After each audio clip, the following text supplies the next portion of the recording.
likur. Tapi orang likur ini. Kacau.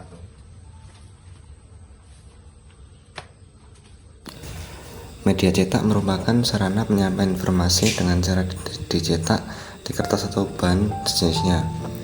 Perbedaan media cetak dengan media elektronik adalah bentuk medianya. Dalam media elektronik, pesan disampaikan lewat perangkat elektronik seperti radio dan televisi.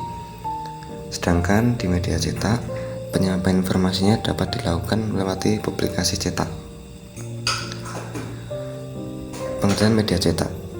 Eric Barnow mengutarakan bahwa media cetak atau print page merupakan segala barang yang dicetak dan ditunjukkan untuk umum.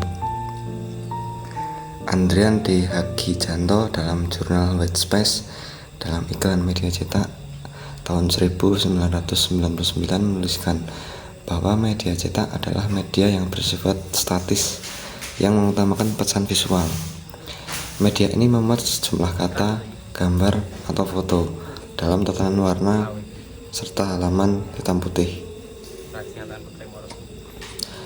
Pesan visual artinya pesan atau informasi yang hanya bisa dilihat menggunakan indera penglihatan. Informasi yang termuat dalam media cetak sifatnya umum dan tidak terbatas pada ruang lingkup atau kelompok tertentu saja. Surat kabar harian merupakan salah satu contoh jenis media cetak yang diterbitkan setiap hari. Media cetak ini masih dibagi lagi menjadi surat kabar harian nasional, surat kabar harian daerah, serta surat kabar harian lokal.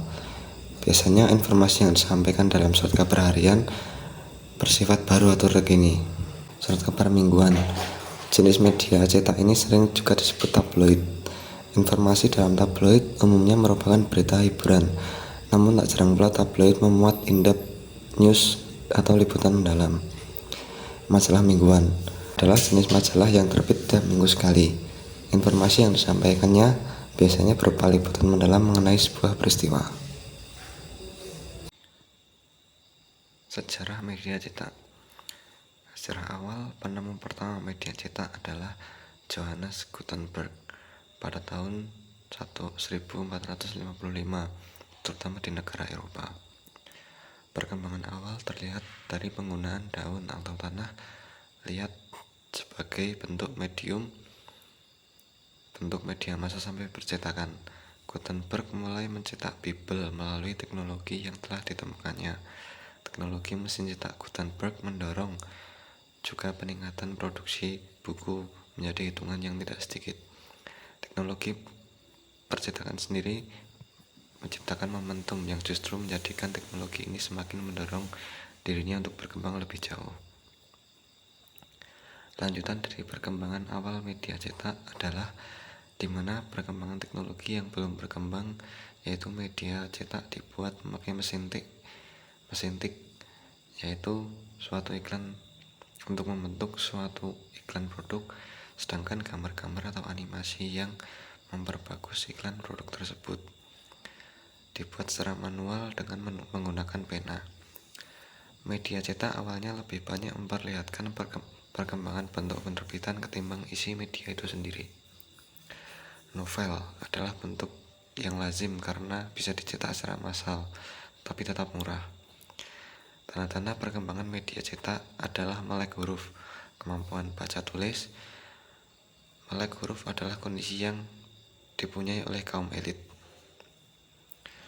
Bahasa yang berkembang pun hanya beberapa bahasa pokok, bahasa Latin misalnya. Perkembangan pada abad 14 mendorong perkembangan orang yang melek huruf. Perkembangan sosial pun mendorong orang kemampuannya baca tulis orang kebanyakan, sehingga perkembangan dramatis media cetak itu semakin luas. Perkembangan media cetak dijelaskan bahwa perubahan perkembangan awal media cetak dan perkembangan sekarang media cetak adalah didukung oleh perkembangan teknologi yang semakin canggih, sehingga membawa perubahan pada bagian bentuk, format, struktur, tekstur, dan model dari iklan tersebut. Akan tetapi, perkembangan teknologi tidak mempengaruhi atau mengubah isi dari suatu iklan yang muncul di media. Pembuatan media cetak sekarang dengan teknologi yang canggih, dengan menggunakan komputer, untuk mendesain iklan suatu produk dengan menggunakan grafis dan dicetak dengan printer.